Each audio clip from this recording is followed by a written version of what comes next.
Hey guys, sorry for not loading. And I'm basically gonna introduce two more what ifs. So basically, this is gonna be what if Deku was a medieval samurai. To be short, this story set in the medieval times. So basically, I'm gonna have to set up the basis of this, aren't I? Since I don't use scripts. Anyway, since I suck at basically medieval times and I don't know where like this what if, I just came to my head. But anyway, now basically four kingdoms. And should I not put cooks in this? You know what? No, I'm not gonna put cooks in this. But to cover that fact up, there are basically yeah, I'm not gonna do it. So continuing forward, basically, but there are four. My God, but there are, but oh my fucking God, but there are four legendary blades. So yeah, continuing forward.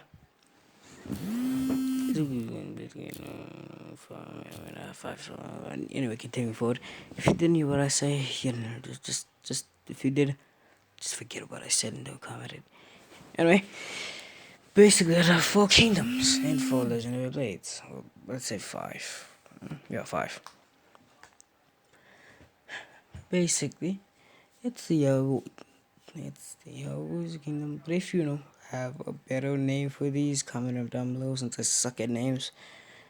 Basically, there are four kingdoms: the Yosu Kingdom, the Todoroki Kingdom, the Bakugo Kingdom, and basically Uraka Kingdom. I guess I don't know. Anyway, continuing forward. So yeah,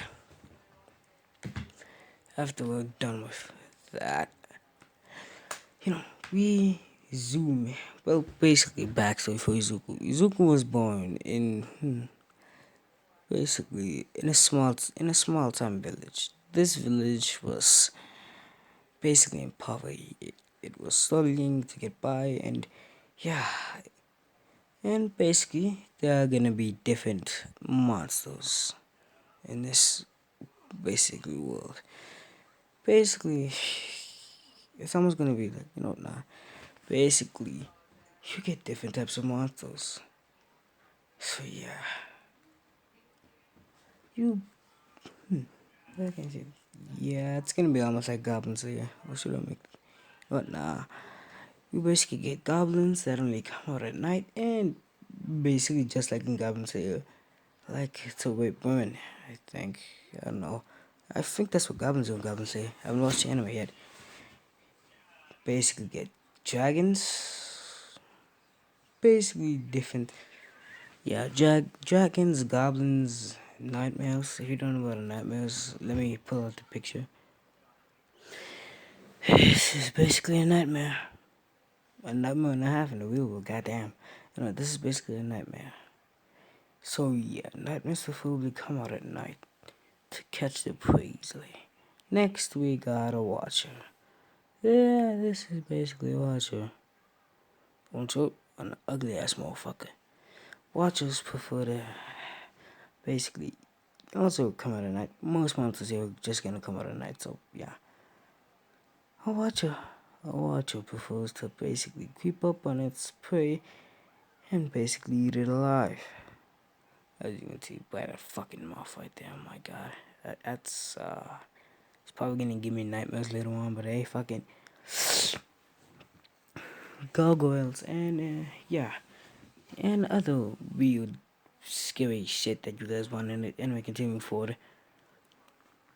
So yeah, basically, so after Izuku, so let's just say one night that Izuku, y'all probably gonna hate me for this, but I fuck it, I guess. Basically, Izuku's village gets raided by a bunch of goblins and two nightmares. Keep in mind, keep in mind, nightmares can fucking overwhelm five grown ass adult males. So yeah, That's one. Two. God damn. Continuing further. Izuku's basically village gets raided by goblins and nightmares. So after the entire thing is done, Izuku is traumatized. Cause basically, in short, my man was raped in front of him. Don't hit me, please. Don't hit me. So continuing forward, we time skip. Izuku in this case is 4. So Izuku, basically Izuku's dad still was around, but was killed. Basically attacked. So continuing forward. Should I not? Yeah, I'm gonna do this. Basically, during Izuku's, was 4, he basically went up to, one of the loose floorboards in his house. He basically, pulled off all the wood. The floorboards. He basically just destroyed all the floorboards. Anyone know how strong he is? Block. Anyway, basically destroys all, most of the floorboards that was there, and he basically pulled out a blade. And I'm gonna show you the blade design. For plot convenience, let me just, work on that. Let's say basically he finds 2 katanas. Basically this blue one here. And basically this is one of the special legendary blades to be precise. This one right here controls, let's say, it's kind of a darkish bluish, kind of a dark. It's dark here and light blue here. So let's say that this controls 2 elements. Basically, my favorite element is fire, and let's say he controls basically blue fire and darkness. So I feel that. Next is should I do basically this one right here. This basically copies. Should I? Nah. This sword right here basically controls. You know what? Oh, we got. Let's say light and what can I go next? What could go next with this blade? Light and you know what? You guys comment with it. You guys comment what ability he should get. So yeah, Izuku, he pulls out these 2 blades and he starts training with them excruciatingly hard.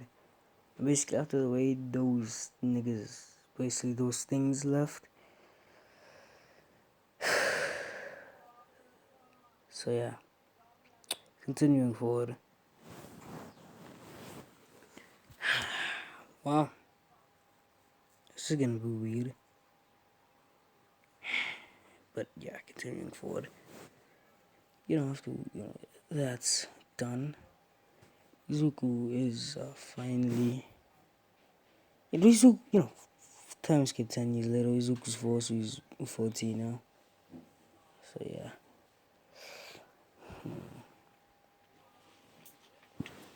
So yeah. Izuku is basically just walking around. And he has basically mastered both of those swords that I showed you guys. And comment down what ability you want, but 2 abilities you want the sword to have, or 1 ability, since I'll be the pick light. So yeah, continue forward. If that's done, Izuku is basically walking around and is traveling to the Rozu kingdom. So he gets 7 along the way. He basically finds another, basically swordsman. So yeah, this guy is mad disrespectful, and you should never, ever be disrespectful to your opponents. let's say this guy, this guy's basically a samurai, and yeah, and he was basically fighting someone, and yeah, basically Izuku-sama was there. Before we get off that topic, yes, I am black, so yeah, and if you don't believe me, well, I guess you don't believe me, I guess. Anyway, continuing forward. Basically, this fits better with Izuku. This is basically Izuku's, basically, what he's wearing with the two swords. Didn't even notice those two swords. Damn. Continuing forward. So, Izuku sees this man being very hella disrespectful. He walks up to this guy and, tells him that he shouldn't be so disrespectful after killing his opponent. This guy just, doesn't mind Izuku and just keeps being disrespectful towards the guy he just, killed. After that, Izuku basically challenges this guy to basically a sword battle. So yeah, they get into position and Izuku and this guy basically come running towards each other. Izuku pulls out his, basically his blue blade. So, he clashes with this guy and, creates a mini shockwave. They push off each other and keep running and just keep dodging or parrying each other's attacks. This guy goes in for a stab to Izuku's stomach. Izuku dodges this and he, basically proceeds to cut the guy's head off. The guy, he barely missed the guy's head. The guy ducks just in time. However, Izuku pulled out his second blade, basically this one, and basically created a white dragon.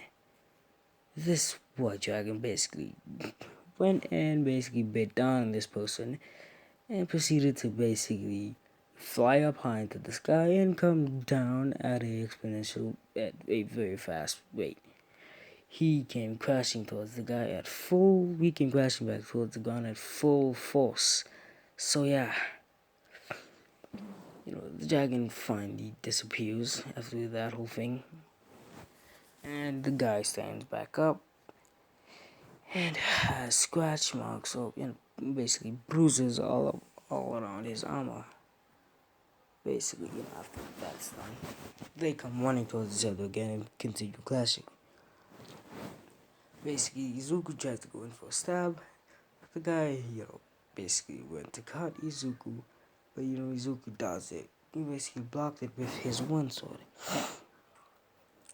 He basically parried his samurai sword to the ground and proceeded to stab him in his stomach and basically pull his blade out.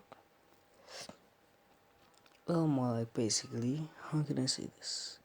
He proceeded to basically stab into the samurai and basically proceeded to slice up and ended up cutting the guy in half. So, these two carcasses watch out. Well, basically the upper part of his body is cut in half. So, he falls over and, he finally hits the ground and basically blood is on Izuku's sword. And, Izuku basically proceeds to pull out a cloth and wipe his blade clean and basically sheath it back. He turns around and walks away. So, yeah, I think that's where I'm gonna end it off. So, yeah, bye. And sorry I might not upload these, might not upload as frequent as I am because my exam started. So, yeah, this is gonna be quite annoying. Basically, continuing forward, bye.